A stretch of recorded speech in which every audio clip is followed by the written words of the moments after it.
안녕하세요, 여러분. 미스터리 수사국입니다. 좁고 폐쇄된 공간에 들어갔을 때 두려움을 느끼는 증세를 폐쇄공포증이라고 하죠.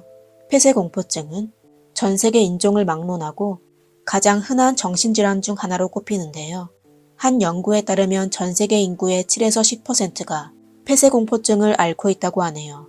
만약 여러분들도 이런 증상이 있다면 상자 속의 소녀로 알려진 콜린 스테이가 겪은 끔찍한 사건을 이해하실 겁니다. 납치, 감금 등은 영화의 단골 소재인데요. 이런 일이 실제로 일어났습니다. 사건의 잔인함은 두고두고 기억에 남아 공포를 느낄 정도입니다. 이야기는 한 소녀가 납치되어 광과 같은 나무 상자 속에서 7년 동안 살면서 일어났습니다. 이 비극은 캘리포니아주 레딩에서 일어났습니다. 1977년 20살이 된 콜린은 생일 파티에 참석하기 위해 본인의 집에서 북부 캘리포니아에 있는 친구네 집까지 히치하이크로 가기로 계획하였습니다. 요즘은 히치하이크가 생소하지만 1990년대까지는 흔한 여행 방식이었습니다. 특히 끝없이 이어진 미국 고속도로에서는 이런 여행자가 심심치 않게 보였으며 그들은 지나가는 차량에 이런 손짓을 하며 그들을 태워줄 수 있는 기사를 찾았습니다. 콜린은 히치하이킹으로 친구네 집까지 가려고 했지만 안타깝게도 생일 파티는 영영 참석할 수 없게 되었습니다. 5월 19일, 콜린은 모든 일이 잘 진행되고 있다고 느꼈습니다. 그녀는 본인을 베테랑 여행자라고 자칭했습니다. 우선 북부 방면으로 가는 차량이 태워주겠다고 2번이나 제안했는데 모두 거절하였습니다. 이유는 두 운전자가 불친절해 보이기 때문입니다. 하지만 이때의 결정으로 인해 본인의 인생이 영원히 바뀌었습니다. 얼마 후 파란색 패밀리 스테이션이 그녀의 옆에 정차했습니다. 운전자는 아주 친절한 청년이고 조수석에는 그의 아름다운 젊은 아내가 있었고 그들의 뒷좌석에는 아기 의자가 있었는데 위에는 그들의 사랑스러운 두 아이가 앉아 있었습니다. 콜린에게 있어 그들은 지금까지 본 사람 중 가장 안정감을 느끼게 해준 사람들이었습니다. 부부의 이름은 각각 카메론 후커와 제니스 후커로 캘리포니아에 살고 있는 평범해 보이는 가족이었습니다. 당시 카메론은 23세였고 제니스는 고작 19세로서 콜린보다도 어렸습니다. 콜린은 부부의 인상에 안정감을 느끼곤 바로 차에 올라탔습니다. 하지만 그 당시 그녀는 세상에서 가장 위험한 차량에 탔다는 사실을 전혀 모르고 있었습니다. 사실 카메론은 사이코패스였는데 그의 머릿속에는 끔찍한 환상으로 가득 차 있었고 그의 아내 제니스도 정신적으로 문제가 있어 남편의 끔찍한 환상을 실현해 주려고 했습니다. 목재 노동자인 카메론은 수년 동안 아내를 고문해 왔습니다. 감전, 구타, 채찍질, 심지어 질식까지 가했었는데 제니스는 여전히 카메론을 사랑했고 심지어 둘 사이의 아이를 갖고 싶어 했는데 그것 또한 제니스가 사이코패스 남편에 대한 유일한 요구였습니다. 카메론은 제니스가 만약 젊은 여자를 노예로 납치하는 거에 도와준다면 아내와 이혼하지 않고 그녀에게 아이를 줄 것이라고 말했습니다. 결국 제니스는 남편이 납치된 여자와 관계를 가지지 않을 조건으로 남편의 터무니없는 요구에 동의했습니다. 그리고 그 당시 차 안에 있던 콜린은 이 사실을 전혀 모르고 있었습니다. 사실 처음부터 여행은 좀 이상했습니다. 부부는 바로 콜린을 해치지 않았지만 콜린은 그 남자가 운전 중에 자신을 이상하게 보고 있다는 걸 느끼게 되었습니다. 그러다 그들이 한 주유소에 들렀을 때 부부는 콜린에게 화장실에서 볼일을 봐도 된다고 했으며 한편으로는 길에서 먹을 수 있는 간식을 구매하였습니다. 콜린이 화장실로 걸어갈 때 카메론의 차가운 시선이 느껴지게 되었습니다. 잠깐이나마 그녀는 이 음흉한 남자와 그의 가족을 떠나 도망쳐야겠다는 생각을 했지만 안타깝게도 그녀는 자신의 직감을 더 믿지 않았습니다. 그녀는 화장실을 다녀온 후 다시 돌아갔습니다. 차는 서서히 출발하게 되었는데 이번에 평화로운 분위기는 오래가지 못했습니다. 카메론은 갑자기 차량을 운전하여 큰 길을 떠났으며 날카로운 무기를 꺼내 콜린의 목에 대며 반항하거나 도망치면 바로 해칠 것이라고 위협하였습니다. 그리고 카메론은 콜린의 머리에 직접 만든 나무 상자를 올려놓고 제니스의 도움으로 콜린을 의자에 묶었습니다. 콜린을 묶은 후 부부는 레드블러프에 있는 집으로 돌아갔습니다. 그곳은 콜린의 친구네 집에서 약 300km 이상 떨어져 있어 경찰이 발견하기 어려운 곳이었습니다. 이렇게 콜린의 7년간 악몽 같은 생활이 시작되었습니다. 카메론은 집에 도착하자마자 콜린을 지하실로 데려가 1차 검문을 시작했습니다. 그는 콜린의 옷을 모두 벗기고 두 손을 수갑으로 채운 후 천장에 매달았습니다. 그리고 그녀가 만약 큰 소리를 내기만 하며 더 심한 고문을 당할 것이라고 경고했습니다. 그리고 나서 카메론은 콜린을 몇 시간 동안 고문했는데 제니스는 곁에서 지켜보기만 할 뿐이었습니다. 그 당시 두 사람의 딸은 위층에서 애니메이션을 보고 있었는데 자신의 부모가 이런 끔찍한 짓을 하고 있는지는 전혀 모르고 있었습니다. 콜린을 고문한 후 카메론과 제니스는 그녀의 눈앞에서 미친 듯이 관계를 나누며 자축했습니다. 추후 콜린은 그 당시의 상황을 회상하며 저는 제니스가 너무 무서웠습니다.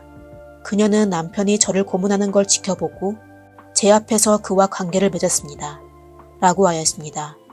콜린은 그들이 본인을 숨지게 할 거라고 믿었지만 현실은 더욱 심각했습니다. 카메론과 그의 아내 제니스의 목적은 사람을 숨지게 하는 것이 아니었습니다. 그들은 그냥 콜린을 훈련시켜 그녀의 의식을 조종하기 위해 그녀를 고문한 것이었습니다. 첫날 밤 모든 걸 겪고 난 콜린은 광 같은 나무 상자에 갇혔습니다. 그 나무 상자는 앞서 콜린의 머리에 씌었던 나무 상자와 같이 카메론이 만든 것입니다. 콜린은 하루에 23시간 동안 이 나무 상자에 갇혀 있어야 했는데 나무 상자가 열릴 때마다 카메론 부부는 그녀를 끌어내 고문했습니다. 추후 조사 결과에 따르면 제니스도 피해자일 가능성이 높았지만 그녀도 7년 동안 콜린을 납치하고 감금하는 데 동참했습니다. 카메론은 분명 사람을 세뇌시키는 데 능숙했을 뿐만 아니라 오랫동안 고문에 대해 공부했던 것 같았습니다. 그는 콜린을 납치하기 오래전부터 다양한 고문 소품을 준비해 왔습니다. 그리고 감금하는 방법에 대해서도 매우 잘 알고 있는 것 같았습니다. 시간이 지남에 따라 카메론은 일부러 콜린을 굶기기 시작했습니다. 콜린이 협조적이지 않을 땐 하루 종일 아무런 음식도 주지 않았습니다. 그리고 다음 날에도 소량의 콩과 통조림, 그리고 물만 주었을 뿐입니다. 하지만 콜린이 순정적일 땐 맛있는 계란 샌드위치와 깨끗한 생수까지 주었습니다. 카메론은 이런 규칙으로 콜린을 조종하였습니다. 그리고 나무 상자 안에 갇힌 콜린은 할 수 없이 소변기에 생리적 문제를 해결할 수밖에 없었습니다. 그러나 시간이 점점 흘러가면서 콜린은 자신이 정신을 잃고 있다는 걸 깨닫게 되었습니다. 카메론 부부는 거의 매일 콜린을 고문했지만 그들의 이웃들은 아무런 이상한 점을 발견하지 못했습니다. 이웃은 카메론 가족이 사람들과 어울리는 걸 싫어하고 또 조용함을 좋아하는 가족으로 알고 있었습니다. 이것 또한 콜린을 찾고 있던 경찰이 그들에 대해 의심하지 않게 만들었습니다. 그 당시 콜린의 실종 사건에 경찰은 톰 스미스라는 남자를 의심하였습니다. 그는 콜린의 전 남편이었는데 그와 콜린은 충동적으로 결혼하여 얼마 지나지 않아 바로 헤어지게 되었습니다. 콜린이 실종한 후 톰은 유력한 용의자로 오랫동안 경찰의 조사를 받게 되었습니다. 콜린은 납치된 후 계속 지하실에서 살고 있었습니다. 카메론은 지하실에서 콜린을 7년 동안 감금할 수 있는 나무 상자를 만들었는데 안에는 침낭, 귀마개와 환기 시스템이 들어있었지만 목욕시설이 없었습니다. 콜린은 매일 카메론에게 성고문을 당하다가 결국 임신까지 하게 되었습니다. 그 당시 그녀는 탈출하는 심령과 가족에 대한 기억으로 겨우 살아가고 있었습니다. 비록 카메론은 콜린의 몸을 완전히 점유했지만 이것만으로는 충분하지 않다고 생각하고 콜린의 정신까지 지배하여 콜린을 합법적으로 조정하려고 했습니다. 이렇게 어느 날 카메론은 노예 계약서를 들고 콜린에게 서명을 요구했는데 계약서에는 콜린이 자발적으로 모든 자유와 인격을 포기하고 본인을 K로만 부르며 카메론을 주인으로 인정할 거라는 내용이 있었습니다. 결국 콜린은 카메론의 협박으로 그 계약서에 서명했습니다. 카메론은 또 한 회사와 계약을 했는데 그곳은 사람을 전문으로 해치는 회사라고 하며 만일 콜린이 탈출할 경우 그 회사에서 그녀뿐만 아니라 그녀의 가족들도 해칠 것이라고 하였습니다. 그 당시 콜린은 너무 어렸고 또 너무 오랫동안 세뇌당해와 그녀는 그 회사가 실제로 존재한다고 믿었습니다. 이런 식으로 콜린은 수년간 광 같은 크기의 상자에 갇혀 노예가 되어 더 이상 도망칠 생각을 하지 않았습니다. 그리고 한편으론 가족이 다칠까봐 두려워 참았습니다. 콜린이 더 이상 도망칠 생각을 하지 않게 되자 카메론은 그녀에게 보다 많은 자유를 주기 시작했습니다. 그는 콜린이 셔츠를 입고 집안일까지 할 수 있게 허락했습니다. 하지만 그녀는 카메론의 고문을 여전히 당해야 했습니다. 심지어 카메론은 그녀에게 일자리를 구해 돈까지 벌어오라고 하며 그녀가 도망갈 걱정을 전혀 하지 않았습니다. 카메론은 콜린이 도망가는 결과를 두려워한다는 걸 아주 잘 알고 있었기 때문입니다. 그는 심지어 콜린을 집으로 보낸 적이 있었는데 그 당시 그도 같이 갔으며 콜린은 남자친구인 척했습니다. 콜린은 아무런 제약이 없더라도 카메론의 통제에서 벗어날 수 없었습니다. 비록 콜린의 부모는 딸의 상태를 의심했었지만 콜린이 아무 말도 하지 않아 별로 깊이 생각하지 않았습니다. 그들은 딸이 살아있는 것만으로도 너무 기뻤습니다. 모든 건 카메론의 통제가 있었으며 카메론 자신도 그렇게 생각했습니다. 단 한 사람, 제니스만 빼고 말입니다. 제니스는 카메론을 많이 두려워했었지만 시간이 지날수록 그녀는 더 이상 그의 행동을 참을 수 없게 되었습니다. 카메론은 콜린과 관계를 맺지 않겠다고 그녀와 약속했지만 언젠가부터 그는 본인의 약속을 전부 잊고 제니스의 앞에서 콜린과 관계를 맺기까지 하였습니다. 이와 동시 제니스는 점차 자신이 한 짓에 대해 죄책감을 느끼게 되어 1984년의 어느 날 교회에서 참회를 하면서 콜린에게 모든 걸 털어놓았습니다. 그제서야 콜린은 그 노예 계약이 법적 효력이 전혀 없다는 걸 알게 되었으며 사람을 해치는 걸 전문으로 하는 회사도 카메론이 지어낸 거짓이라는 걸 알게 되어 다음날 카메론이 출근한 틈을 타 그 집을 탈출하였습니다. 그녀는 아버지가 보낸 돈으로 기차표를 구매하여 기차역에서 카메론에게 마지막 전화를 걸어 더 이상 그의 통제를 받지 않을 것이라며 떠났습니다.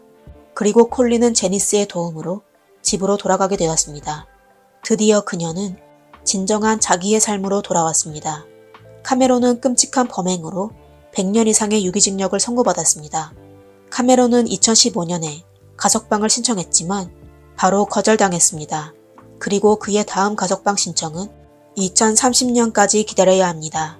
오늘의 사건은 여기까지입니다. 여러분은 이 사건에 대해 어떻게 생각하시나요? 아래 댓글로 남겨주세요. 실제 미스터리 사건에 관심이 있으시다면 구독, 좋아요 부탁드립니다. 이상 미스터리 수사국이었습니다. 감사합니다.